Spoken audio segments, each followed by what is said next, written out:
James Bob Orengo is a fierce and determined politician who has beaten all odds to become who he is today. Born and raised in Ugenya, Orengo's life has been of zigzag nature. Born in 1951 in Ugenya, Orengo proceeded to Alliance High School in 1965 and finished Form 4 education in 1970. And when I was growing up, I didn't speak a word of Luo. So my father was a little bit concerned, not furious, but a little concerned. So he sent me back to the village and said, you better go and learn your mother tongue. And from standard 3, I was in primary schools in Ugenya. When I went to Alliance High School, actually, it was my year that people started wearing shoes at Alliance High School, because Orengo kept it to the straight and narrow enough to complete his studies at Alliance High School and proceeded to the University of Nairobi for a degree course in law.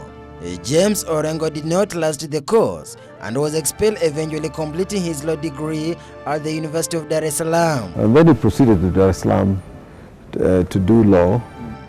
They say nothing comes from a silver platter, and indeed James Orengo has proved that being an orphan will not deter him from achieving his dream. In my young days, I had the support of my mother. My father died while I was all through my life.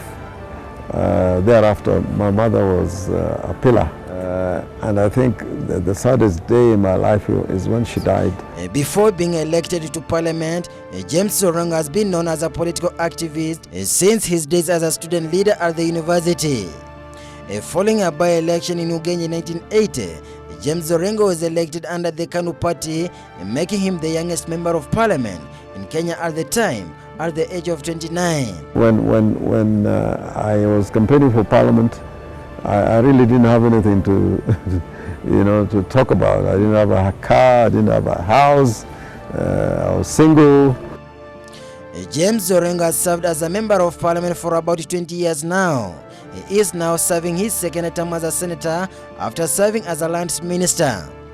In 2002, he vied for the presidency but lost. In 2005, he joined the Orange Democratic Party (ODM), teaming up with Raila Odinga after a significant standoff between the two following a fallout from 2002. I was just at the Ministry of Lands as an assistant secretary, but a lot of my work was basically administrative. James Orengo says that being an activist has not been always easy. I don't know how many police stations have been thrown me into, but from Mombasa to Kilgoris, to Kisii, to Busia, Kisumu, Vihiga, Nairobi, Nyeri.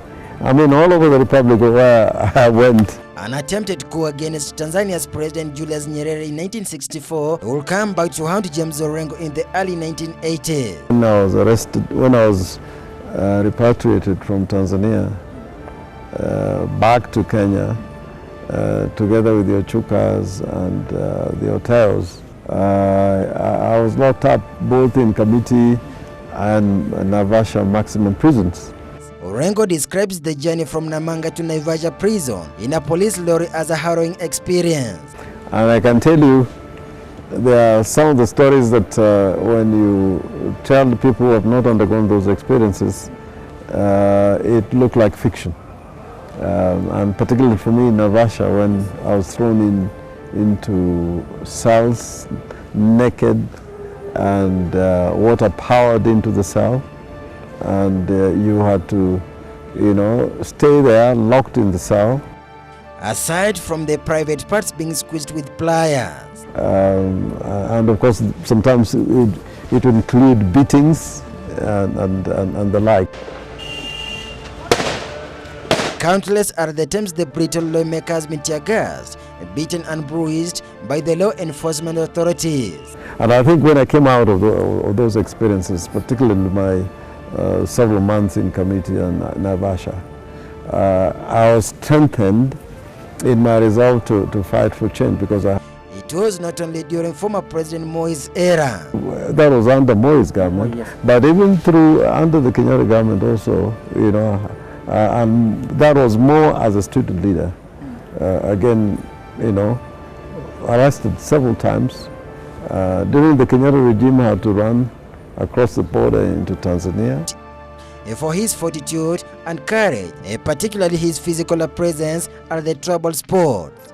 In the latest 2017 general election, James Orengo stood firm against the Jubilee administration in rigging the poll. They are saying Chibukati is okay, but there are people working under him who are not okay. And that is why Musando was eliminated. He is also the few lawyers who earned the title of the senior counsel in Kenya after he was honored by such with former President Mwai Kibaki. I represented Raila Amolo Odinga, I represented Jaramogi, I represented Kibaki. I've done some very, very high-profile criminal cases, including the Julie Ward murder trial, the Ouko murder trial.